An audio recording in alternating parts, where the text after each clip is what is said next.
ব্রিটেনের নতুন প্রধানমন্ত্রী হিসাবে দায়িত্ব গ্রহণ করিয়ে ভারতীয় বংশোদ্ভূত ঋষি সুনাকে ভারতীয় লোকর ভাবে গ্রহণ করেছে এক কার্যকরী পদক্ষেপ। ব্রিটেনের নতুন প্ৰধানমন্ত্ৰী হিচাপে দায়িত্ব গ্ৰহণ কৰিয়ে ভাৰতীয় বংশোদ্ভূত ঋষি সুনাকে ভাৰতীয় লোকৰ বাবে গ্ৰহণ কৰিছে এই বিশেষ কাৰ্যকৰী পদক্ষেপ।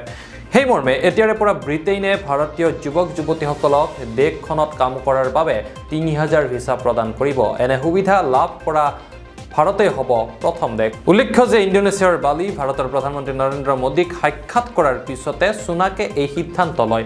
ফলত ১৮ৰ পৰা ৩০ বছৰীয়া ভাৰতৰ শিক্ষিত যুৱ প্ৰজন্মক ২ বছৰলৈকে ব্ৰিটেইনত কাম কৰাৰ সুবিধা লাভ কৰিব। ব্ৰিটেইনে কৈছে যে এয়া দুয়োখন দেশৰ অৰ্থনীতি শক্তিশালী কৰাৰ বাবে ভাৰত প্ৰশান্ত মহাসাগৰীয় অঞ্চলৰ সৈতে শক্তিশালী সম্পৰ্ক গঢ়ি তোলাৰ ই এক প্ৰয়াস। বৰ্তমান ব্ৰিটেইনত ৯৫,০০০ৰো অধিক ভাৰতীয় লোকে বিভিন্ন কোম্পানী আদিত কাম কৰি আছে। অতিৰিক্ত ৩০০০ ভিসাই সেই সুবিধা বৃদ্ধি কৰিব।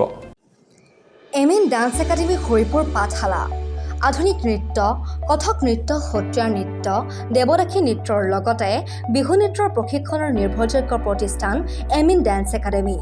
লগতে প্ৰশিক্ষণ দিয়া হয় তবলা, পেহেলা, কীবৰ্ডৰ আৰু বিভিন্ন বাদ্যযন্ত্ৰৰ।